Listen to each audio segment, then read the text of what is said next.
기근이 계속되고 곡식은 바닥난 초비상 사태가 생겼습니다. 1절, 2절, 43장, 창세기 43장 1절, 2절 읽겠습니다. 시작. 그 땅에 기근이 심하고 그들이 애굽에서 가져온 곡식을 다 먹음에 그 아버지가 그들에게 이르되 다시 가서 우리를 위하여 양식을 조금 사오라.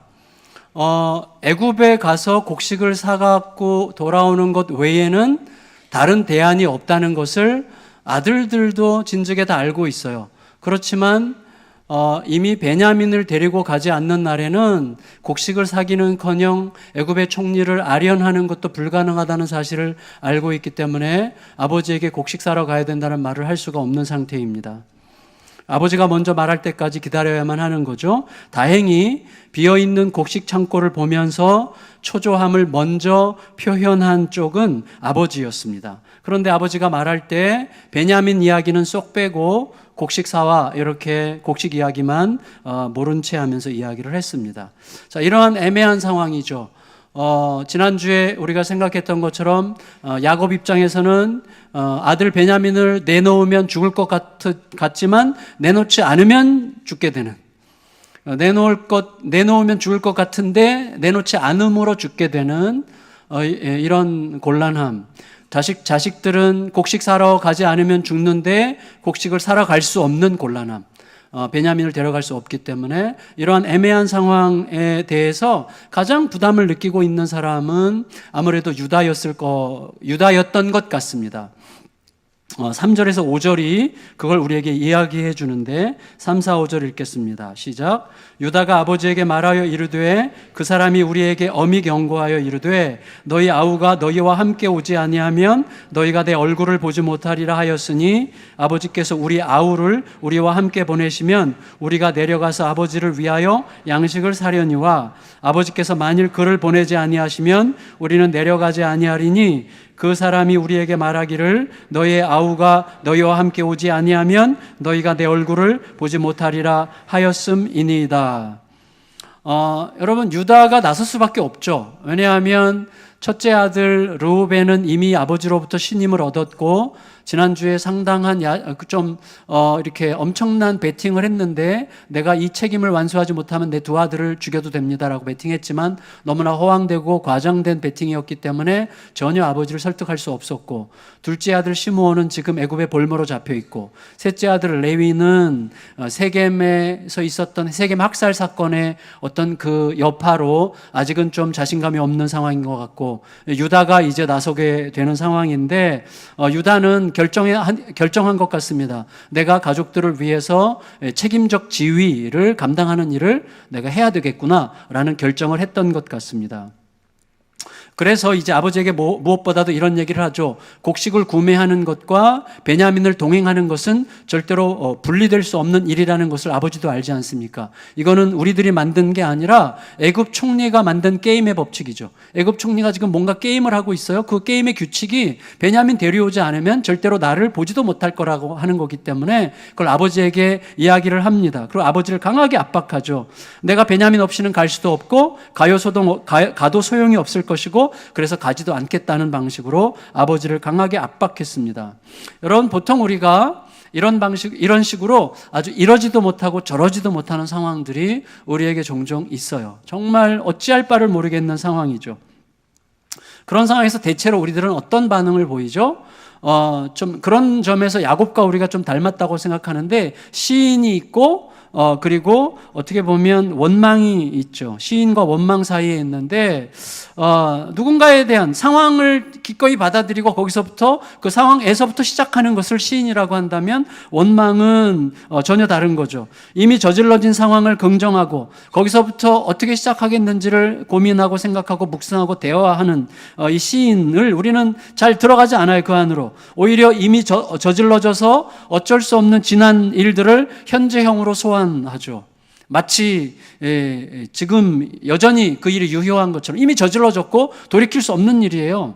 근데 그게 이제 이런 점에서는 사실 남자가 여자보다는 좀 더 유리하죠. 여자들은 참 안타깝게도 3, 40년 전 이야기도 어제의 일이기 때문에 사실은 극복하기가 참 어려운 것 같아요. 근데 하나님이 그런 식으로 지으신 걸 어떻게 하겠어요? 그렇죠? 남자들이 정말 이해를 해야죠.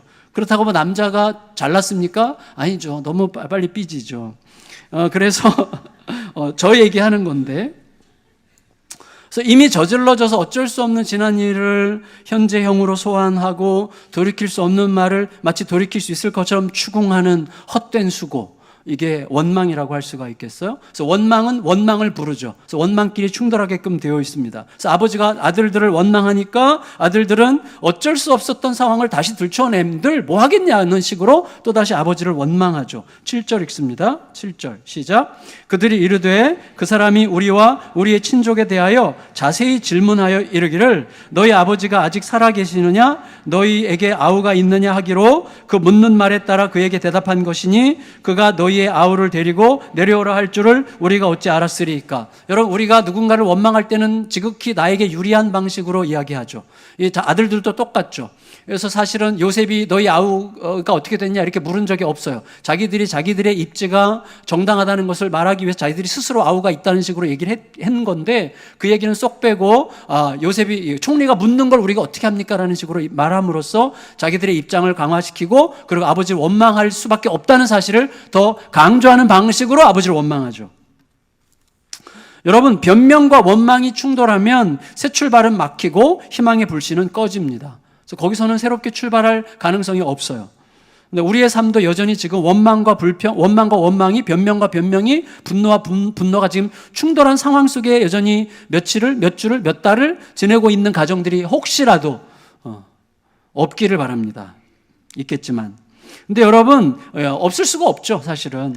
근데 세상은 과거에도 그랬고 현재도 그렇고 이런 부정적 에너지로 가득한 충돌을 통해서 벼랑 끝을 향해서 끝없이 달리는 마치 설국 열차 같은 그런 느낌이에요.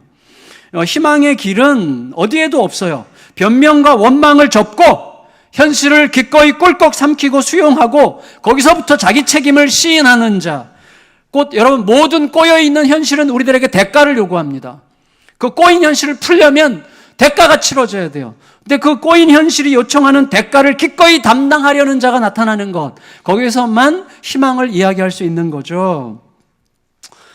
이름이 좀 거시기한 굉장히 유명한 학자가 있는데 이 이름이 조금 그래요. 르네 지라르라고 하는 학자인데 굉장히 유명한 분이에요. 근데 이분이 이제 인류학도 공부하고 역사도 공부하신 정말 사상가고 아주 굉장한 분인데 이분이 이런 얘기를 하고 싶어 했어요. 이 세상의 모든 사회문화적 현상의 바탕에는 희생양 메커니즘이 들어있다고 하는 것을 논리적으로 입증하고 싶어 했어요.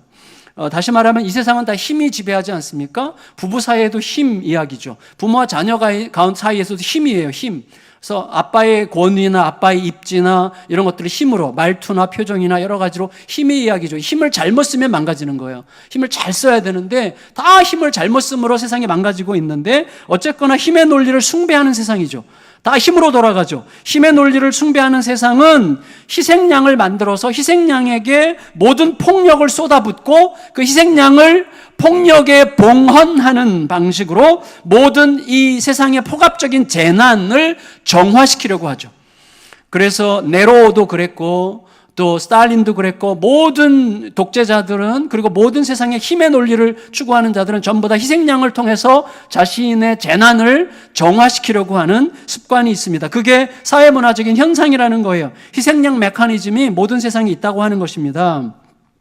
그래서 이분이 결론적으로 말하려고 하는 게 뭐냐면 그런 상황에서 희망은 어디서 오는가? 오직 폭력을 가한 자들에 대한 희생양의 용서에만 희망이 있다고 이야기를 했어요. 여러분, 구원사적으로 본다면 희생양은 모든 폭력적인 세상의 기운을 자기에게 끌어안고 희생당함으로써 기존의 탐욕과 변명과 원망과 전쟁의 질서를 파괴하고 반대로 자기 부인과 사랑과 용서와 평화의 질서를 새롭게 창조하는 모든 시대, 모든 사회, 모든 역사의 중심축이라고 이야기하려고 했습니다. 그리고 이 비밀은 예수님을 처형한 대제사장 가야바도 알고 있었어요. 그래서 가야바가 한 사람이 죽음으로 온 세상이 평화롭게 되지 않겠느냐라고 말하면서 예수님을 죽였죠. 그러니까 여러분, 그러니까 가야바가 어떤 의도로, 어떤 방식으로, 어떤 목적으로, 어떤 동기로 죽였건 간에, 어떤 동기와 방식으로 희생시켰건 간에, 어떤 종류의 희생이냐 하는 것은 그 다음 문제일 수 있어요. 왜냐하면 가야바가 생각하는 희생이 기득권, 가진 자, 가해자 중심의 지극히 천박하고 미련한 수준의 것이라고 해도 하나님은 결국 그런 모자란 방식을 사용해서라도 하나님의 평화를 이루고야 마시는 분이시기 때문입니다. 하나님은 결국은 이루고야 마시죠. 여러분, 탐욕적인 세상이 가지고 있는 폭력에 봉헌된 희생양 예수님은 그 세상이 볼 때 너무나 무의미해 보이는 그 희생을 통하여 위대한 구원을 이루셨어요. 그 무의미해 보이는 희생을 위대한 구원으로 바꾸셨죠. 여러분, 다행히도 이 지금 야곱과 그 아들들 사이에 있는 이 이러지도 저러지도 못하는 답답한 상황 속에서 변명과 비난의 충돌, 원망과 원망의 충돌을 깨고 희생양이 등장합니다. 8절 9절 읽겠습니다. 8절 9절 시작.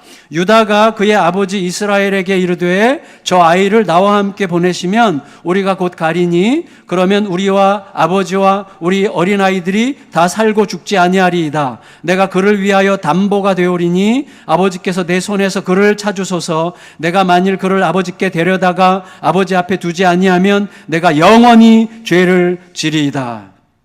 여러분, 유다의 제안은요, 지난주에 내 두 아들을 죽이세요 라고 얘기했던 루벤의 제안보다 훨씬 덜 파격적이죠. 그래서 덜 파격적이어서 더 설득력이 있습니다. 우리가 어떤 상황에서는요, 막 두 눈 땡그랗게 뜨고 걱정 마세요, 내가 다 할 겁니다 이렇게 말하는 사람보다는 제가 한번 해볼게요. 이게 훨씬 더 설득력이 있죠.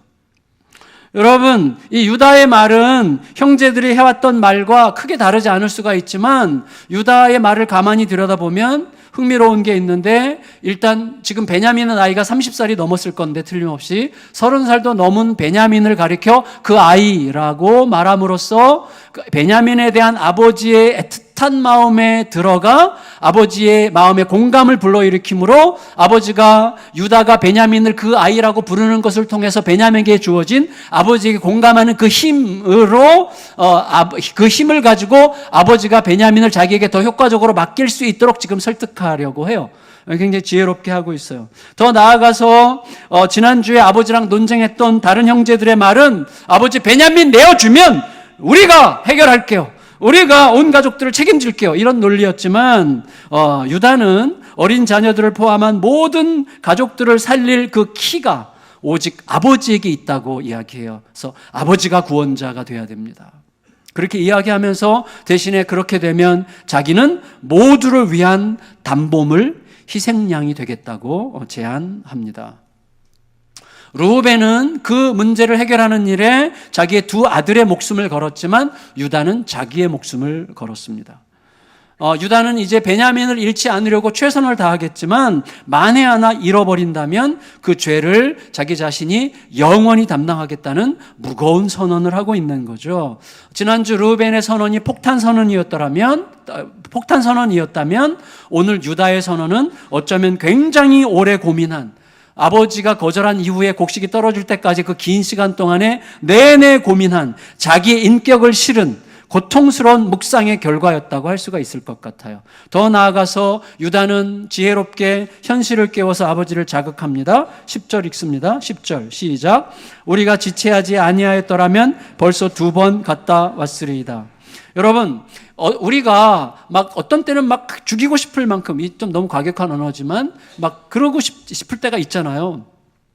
그런 마음으로 막 격앙되었던 마음도 이렇게 시간이 지나면 잦아들면서 그때 어떻게 내가 그렇게 화를 냈지? 라고 생각할 때가 있는 거죠. 우리가 늘 그렇게 사는데 야곱의 마음도 상당히 격앙되었었죠. 베냐민마저 잃을 수 있을 가능성이 느껴지자 엄청나게 격앙되었었지만 이제 시간이 좀 흘렀고 다소 잦아들었을 것이고 더구나 창고가 바닥났다고 하는 긴박한 현실 때문에 마음이 흔들렸는데 바로 그 위에다가 유다의 매우 신중한 설득에 가해지자 야곱의 마음이 드디어 열렸어요. 그래서 11, 12, 13절 읽겠습니다. 11, 12, 13절 시작. 그들의 아버지 이스라엘이 그들에게 이르되 그러할진대 이렇게 하라. 너희는 이 땅의 아름다운 소산을 그릇에 담아가지고 내려가서 그 사람에게 예물로 드릴지니 곧 유향 조금과 꿀 조금과 향품과 몰약과 유향나무 열매와 감 복숭아이니라. 너희 손에 갑절의 돈을 가지고 너희 자루 아귀의 도로 넣어져 있던 그 돈을 다시 가지고 가라. 혹 잘못이 있었을까 두렵도다. 내 아우도 데리고 떠나 다시 그 사람에게로 가라. 여러분, 야곱의 이 행동을 보면 참 생각나는 것들이 좀 있어요. 야곱은 과거에 선물 효과를 본 적이 있죠. 그래서 자기 일생일 때 가장 힘들었던 존재, 자기 형 에서를 만날 때 에서의 마음을 풀어주기 위하여 선물을 준비한 적이 있고 그때 그 기억을 하고 있는 것 같아요. 그래서 그때 그것을 기억하고 애굽 총리의 마음을 좀 더 누그러뜨리기 위해서 선물을 준비해 갖고 가라고 이야기를 하고 있습니다. 그때도 굉장히 지혜롭게 이 선물이 지나치게 과하면 뇌물이 될 수 있겠다는, 지금 도둑으로 몰리고 있기 때문에 뇌물이 될 수 있겠다는 생각 때문에 조금씩 가지고 가라고 오직 선물의 기능을 할 수 있도록 세심함을 발휘하고 있습니다. 그리고 2배의 곡식 대금을 준비해서 지난번에 너희가 일부러 훔쳐온 게 아니라 너희도 모르는 사이에 가져왔고 그걸 갚으려고 왔다고 하므로 절도범 혐의를 벗어날 수 있도록 2배로 곡식 대금 가져가라고 이렇게 제안을 합니다. 그리고 급기야 베냐민을 데려가도록 허락해요. 그래서 이거는 이 야곱에게 있어서는 엄청난 또 하나의 전환점이라고 할 수가 있겠습니다. 두터운 마음의 장벽이 깨진 거죠. 여러분, 내주면 죽을 것 같았던 것을 내놓을 만큼 내줘도 죽지 않게 하실 하나님을 신뢰하기로 결정했던 거죠. 그런데 내주면 죽을 것 같은, 베냐민 없으면 죽을 것 같은 어떤 상황보다 크신 하나님을 붙들기로 결정한 것입니다. 이 결정은 늘 우리에게 요구돼요. 지금도 필요해요. 그 결정이 우리 속에 오늘 확실해지면 굉장히 많은 문제들을 다르게 볼 수 있습니다. 여러분 마음속에 지금 묵직하게 들어와 있는 그 부분, 여러분 마음을 사로잡고 지금 우리를 계속해서 뭔가 그것의 노예로 삼으려고 하는 무엇, 서러움이든 슬픔이든 섭섭함이든 외로움이든 힘겨움이든 두려움이든 불안이든 걱정이든 어떤 것이든지 간에 그것에 대해서 상당히 다른 관점으로 보게 됩니다. 내가 놓으면 죽을 것 같은 그것을 놓아도 될 만큼 크신 하나님을 발견하고 그 하나님 앞에 나를 내놓기로 결정할 때, 여러분 그 힘이 어디서 와요? 그 결정의 힘이 어디서 와요? 오직 하나님에 대해서 가졌던 막연하고 진부한 고백을 버릴 때 오는 거예요. 여러분 오늘 이 자리에서 예배 드립니다. 예배 드린다고 우리가 하나님을 다 그렇게 내 머리부터 발끝까지 전율하며 그 하나님께 내 인생을 맡길 만큼의 감동으로 그 하나님을 새롭게 만날 수 있는 것은 아니에요. 그런 시간이 우리에게 필요해요. 여러분 그런 시간이 나의 막연한 진부한 의례적인 어떤 그런 형식적인 고백을 버리고 하나님의 실체 안으로 깊숙이 들어가는 시간이 필요해요. 그래서 나의 하나님의 얼굴을 봐야 되고 그다음에 나에게 향한 하나님의 약속을 붙드는 거예요. 그때 소름이 돋으면서 그렇지, 어때 죽으면, 이런 마음이 확 들면서 나를 사로잡았던, 나를 불안에 떨게 했던, 나를 매우 위축시키고 초라하게 만들었던 그 문제가 오히려 초라해지는 그런 상황이 오게 되는데 야곱이 지금 그런 상황을 맞이하고 있는 거예요. 그래서 야곱은 자기 마음에서 일어난 어떤 사건이 일어났는지를 지금 이렇게 간증하려고 합니다. 14절 읽습니다. 14절 시작. 전능하신 하나님께서 그 사람 앞에서 너희에게 은혜를 베푸사 그 사람으로 너희 다른 형제와 베냐민을 돌려보내게 하시기를 원하노라. 내가 자식을 잃게 되면 이르리로다. 여러분 드디어 자신의 하나님을 찾은 거예요. 여기서 야곱이 표현할 때 그 하나님은 다른 엘로힘 이런 하나님이 아니라 엘샤다이라고 얘기했어요. 엘샤다이라고 의도적으로 표현했어요. 엘샤다이는 복 주시는 하나님, 약속하시는 하나님, 언약을 맺으시고 자신을 드러내시는 하나님이라는 의미가 담겨 있습니다. 여러분 베델에서 시작해서 여기까지 인도하신 엘샤다이께서 애굽 총리의 마음도 풀어 베냐민을 돌려주게 하실 것을 믿기로 결정한 거예요. 혹 그렇게 하지 않으신다고 해도 하나님은 여전히 나의 엘샤다이가 되실 거라고 고백한 거예요.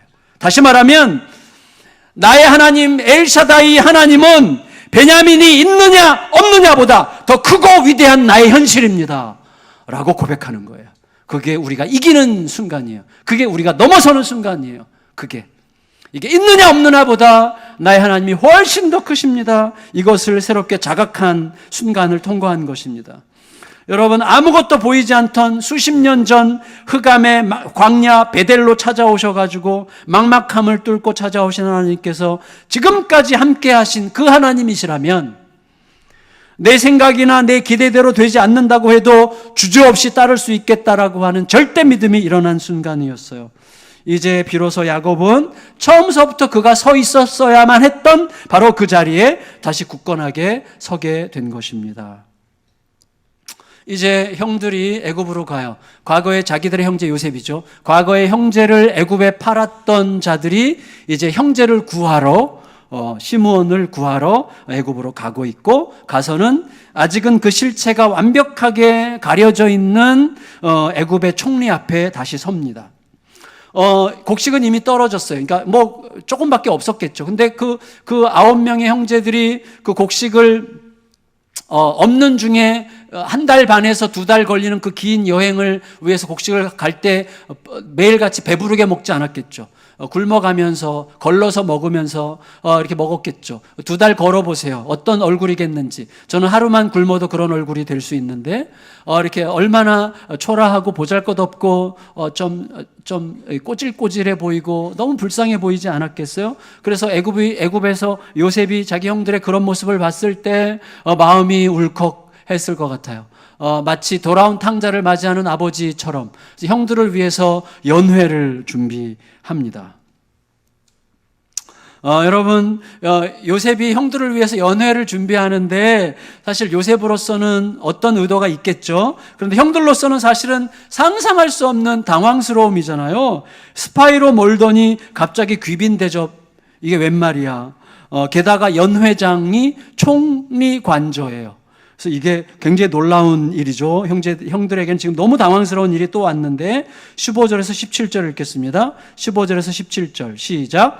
그 형제들이 예물을 마련하고 갑절의 돈을 자기들의 손에 가지고 베냐민을 데리고 애굽에 내려가서 요셉 앞에 서니라. 요셉은 베냐민이 그들과 함께 있음을 보고 자기의 청지기에게 이르되 이 사람들을 집으로 인도해 드리고 짐승을 잡고 준비하라. 이 사람들이 정오에 나와 함께 먹을 것이니라. 청지기가 요셉의 명대로 하여 그 사람들을 요셉의 집으로 인도하니.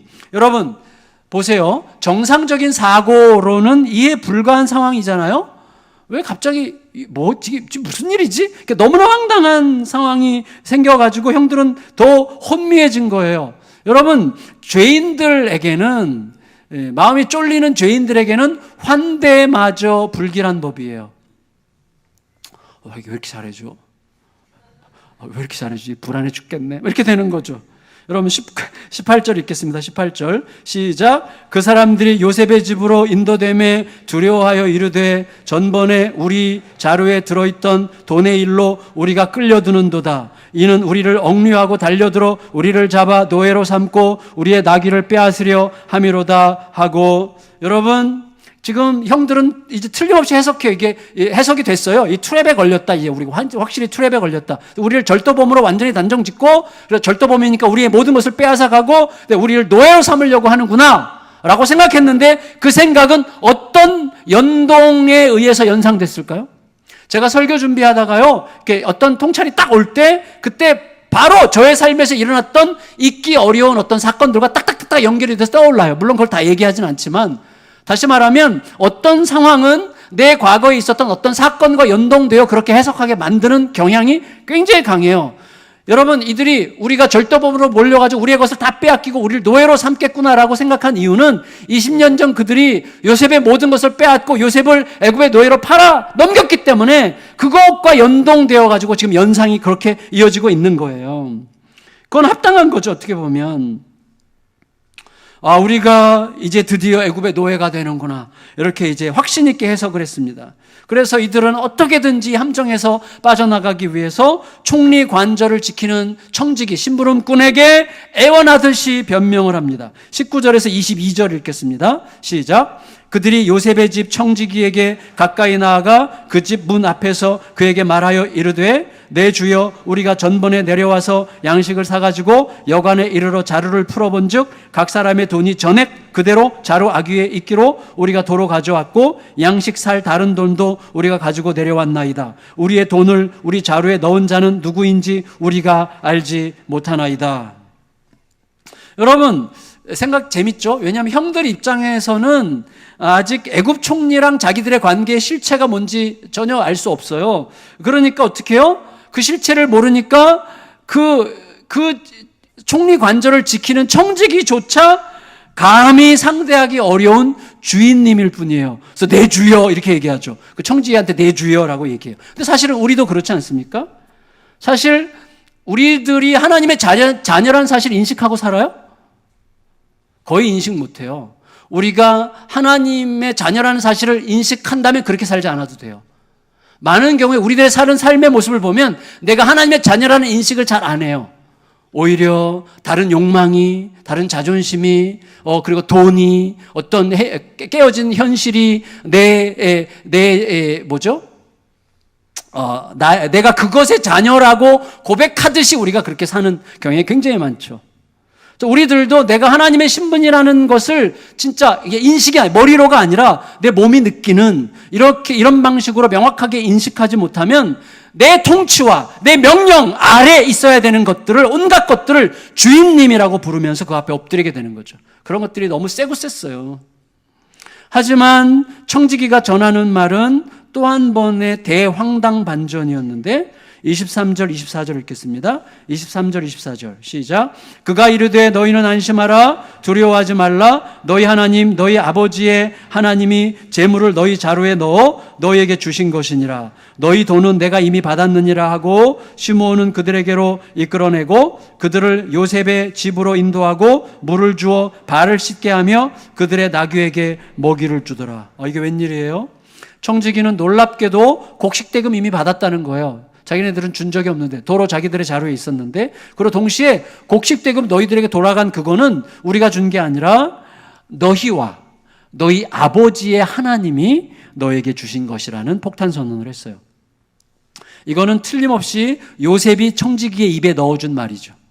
다시 말하면 이 청지기는 형들을 하나님의 시선 앞에 있게 하려고 했던 이 자기 주인 요셉의 지시를 충실히 따른 것뿐이었습니다. 따라서 요셉이 지금 형들을 환대하는 것은요, 베냐민 보고 애정으로 들끓어서 막 충동적으로 지금 대접하는 게 아니라 미리 준비된 계획이었음을 알게 되는 거죠. 그렇지만 형들은 아직 몰라요. 그러니까 옥에서 시므온이 나와서 반갑긴 하지만 이 귀빈 대접 받는 게 이게 무슨 뜻인가라고 생각하면서 결론이 내려졌어요. 잘 먹여서 잡아먹으려고 하는구나. 이렇게 이제 결론이 내려졌어요. 그래서 형들은 상상할 수 없었던 참 특이한 상황이죠. 기이하고도 영광스럽고도 그리고 불안하고도 두려운 이상한 상황 속으로 빨려 들어가고 있었어요. 곡식 수매자에서 정탐꾼이 되고, 정탐꾼에서 절도범 혐의자가 되고, 절도범 혐의자에서 이제는 총리의 귀빈으로 정신없이 바뀌는 중이었습니다. 대체 뭐가 어떻게 돌아가는지 전혀 알 수 없는 그런 상황이었어요. 그렇지만 우리가 알아요. 실상은 여러분, 기근이 찾아온 시점에서 본다면, 기근이 찾아온 그 시점에서부터 본다면 곡식을 사기 위해서 먼 길을 걸어와야만 하는 나그네도 아니었고 정탐꾼도 아니었고 도둑놈도 아니었어요. 이 형들은 본래 이미 애굽 총리의 귀빈을 넘어 총리의 형제들이죠. 이미 가려져 있을 뿐이죠. 그게 그들이 알아야 되는 본래의 자리죠. 그렇다면 그들이 있어야 되는 지금 본래의 자리를 향해서 찾아가는 중이었다고 할 수가 있겠어요. 물론 여러분, 본래의 자리라고 하는 말은 동생을 팔아버린 형들 입장에서는 감히 입에 담을 수 없는 지나치게 뻔뻔한 표현입니다. 그것은 형들의 자격에 달린 자리가 아니라 동생의 용서와 사랑이 만드는 자리죠. 따라서 이 형들과 그 동생들의 관계는 우리와 예수님의 관계를 매우 정교하게 담고 있어요. 형들은 요셉을 버렸고 우리는 예수님을 버렸어요. 요셉은 죽은 자 같은 상태에서 애굽 총리가 됐고 예수님은 죽으신 후 부활하여 세상의 통치자가 되셨어요. 요셉은 형들과 화해하여 형들을 총리의 가족이라는 위상으로 높이려고 하고 있었고, 예수님은 우리와 화해하셔서 우리를 하나님 나라의 상속자로 높이세요. 그 위대한 상봉이 지금 이 자리에서 이루어지고 있는 것을 좀 믿으시기를 축복합니다. 정말 믿으셔야 됩니다. 굉장히 시선이 달라지겠죠. 형들은 매우 어리둥절해진 채로 큰 불안에 휩싸인 작은 설렘, 설렘도 약간은 있었을 거예요. 큰 불안에 휩싸인 작은 설렘으로 자기들에게 정탐꾼 누명을 씌운 애굽 총리를 기다리고 있었고, 그 설렘은 잠시 후에 자기들이 기다리고 있던 자가 자기들이 버린 자였는데, 자기들이 버린 분노 대신에 자기들과 화해하려고 기다리고 있다는 사실을 깨닫게 되는 새로운 시간을 기다리고 있는 중이었습니다. 드디어 총리가 들어왔어요.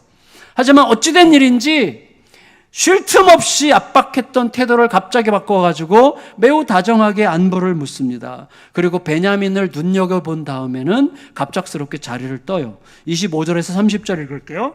25절에서 30절 시작. 그들이 거기서 음식을 먹겠다 함을 들었으므로 예물을 정돈하고 요셉이 정오에 오기를 기다리더니 요셉이 집으로 오매 그들이 집으로 들어가서 예물을 그에게 드리고 땅에 엎드려 절하니 요셉이 그들의 안부를 물으며 이르되 너희 아버지 너희가 말하던 그 노인이 안녕하시냐? 아직도 생전에 계시느냐? 그들이 대답하되 주의 종 우리 아버지가 평안하고 지금까지 생존하였나이다 하고 머리 숙여 절하더라. 요셉이 눈을 들어 자기 어머니의 아들 자기 동생 베냐민을 보고 이르되 너희가 내게 말하던 너희 작은 동생이 이 아이냐? 그가 또 이르되 소자여 하나님이 내게 은혜 베푸시기를 원하노라. 요셉이 아우를 사랑하는 마음이 복받쳐 급히 울 곳을 찾아 안방으로 들어가서 울고. 성도 여러분, 요셉은 베냐민을 보는 즉시 복받쳐 오르는 감격을 견딜 수가 없어가지고 자기 정체를 거의 드러낼 뻔했어요. 요셉은 지난 20년 넘는 세월 동안 자기의 유일한 동복 동생이 어떻게 자라는지를 본 적이 한 번도 없습니다. 따라서 애굽에서 극단적인 외로움과 극단적인 서러움에 시달릴 때마다 그 동생이 뼈에 사무치도록 보고 싶었을 것 같아요. 그 마음을 우리가 이해하기 어려워요. 그래서 나는 어떻게 그 마음을 헤아릴 수 있을까 생각했다가 저는 이렇게 좀 저의 입장에서는 이렇게 한번 적용을 해봤어요.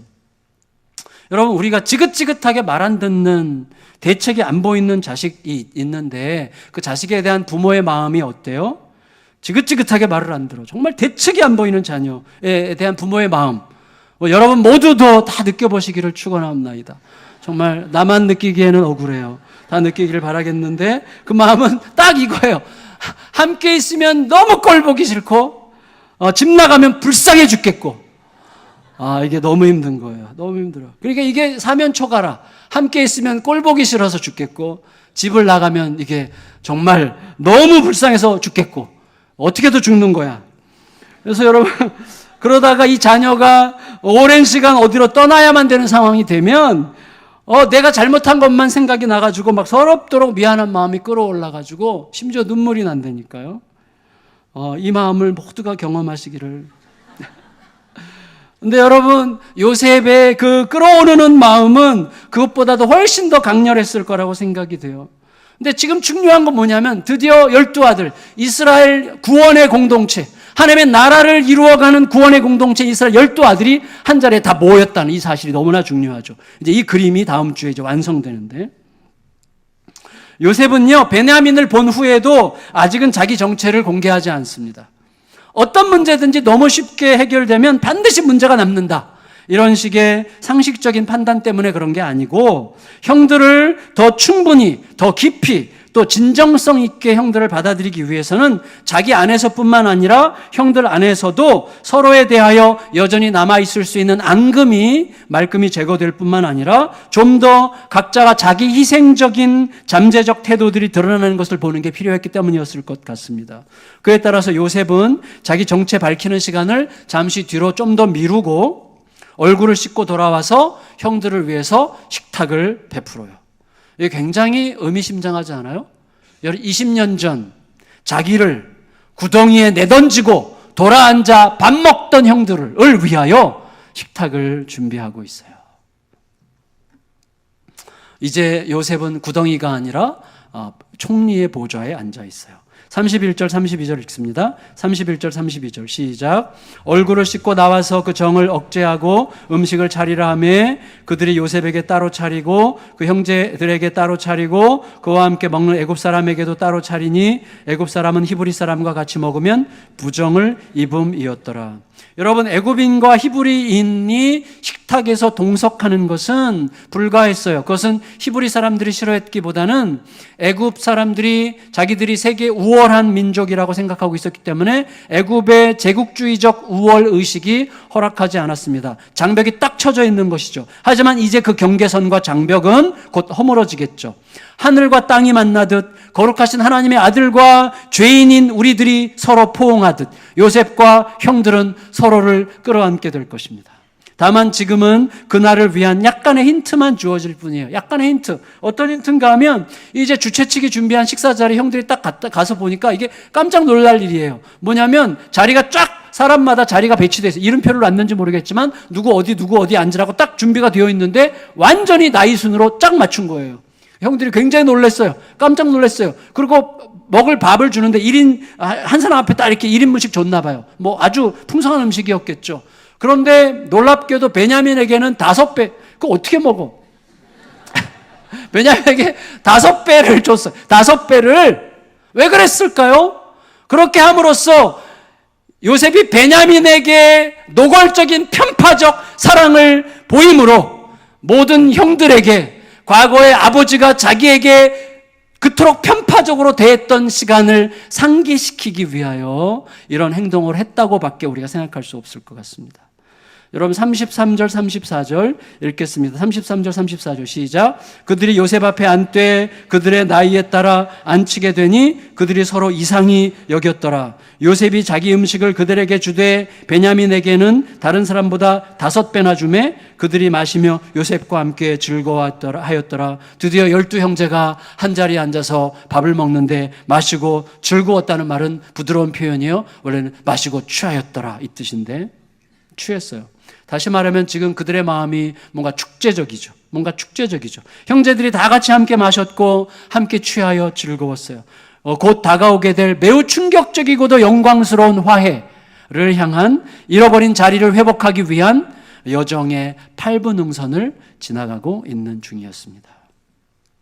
말씀을 마칠게요. 여러분, 우리 모두에게는 잃어버린 본래의 자리가 있어요. 지금도 그 자리를 잃어버린 분들, 지금도 그 자리에서 약간 이탈해 있어서 불편한 분들이 많이 계실 거예요. 엄마의 자리, 아빠의 자리, 자녀의 자리, 목사가 목사의 자리, 관계 속에서 흐트러진 자리, 이런 게 우리를 굉장히 힘들게 하고 불편하게 하죠. 가정에서, 교회에서, 직장에서, 누군가의 관계 속에서 상처 때문에, 서러움 때문에, 섭섭함 때문에, 갈등 때문에, 제어하지 못하는 자기 욕망 때문에 뭔가 틀어져가지고 자기가 원래 있어야 될 그 자리에서 살짝 틀어져 있으면 매우 불편합니다. 저도 작년 연말에 제 잘못으로 아내한테 욕을 먹었어요. 아내 결혼 생활 최초로 저에게 욕을 했어요. 이 나쁜 놈아. 근데 욕을 했는데 여러분, 누구든지 제 아내를 찾아가서 사모님 왜 그러셨어요? 라고 말하면 하나님께서 가만두지 않으시리라. 제 잘못이었는데 그러고 나니까요, 제 자리에서 딱 이탈하는 거예요. 남편이 있어야 될 자리. 아침을 따뜻한 표정으로 준비하고 일어났어? 이러는 아내의 그 따뜻함을 느끼는 그 남편의 자리에서 딱 이탈하니까 그 불편함이 너무 힘든 거죠. 여러분, 늘 우리가 그걸 반복하잖아요. 내가 있어야 될 그 자리, 자녀는 자녀대로, 남편은 남편대로, 목사는 목사대로, 성도는 내가 있어야 될 자리에서 이탈하는 거예요. 이탈해요. 근본적으로 저 밑바닥에서부터 이탈하는 경우들도 굉장히 많습니다. 내 자리가 어디인지를 물어야 되는 거죠. 여러분, 그 모든 잃어버린 자리 때문에 우리들은 지금보다 훨씬 더 평화롭고 너그럽고 자유롭고 아름다운 삶을 살 수 있는 자리에서 쫓겨난 것 같은 불편함을 마지못해 감수하면서 살죠. 참 이게 우리의 안타까움이에요. 하지만 이 모든 잃어버린 자리들은 궁극적으로 가장 크고 중대하고 본질적인 하나의 자리와 결정적으로 연관되어 있어요. 그 자리가 제대로 잡히면 다른 자리들이 잡히기 시작해요. 이게 너무나 중요해요. 그 자리죠, 그 자리.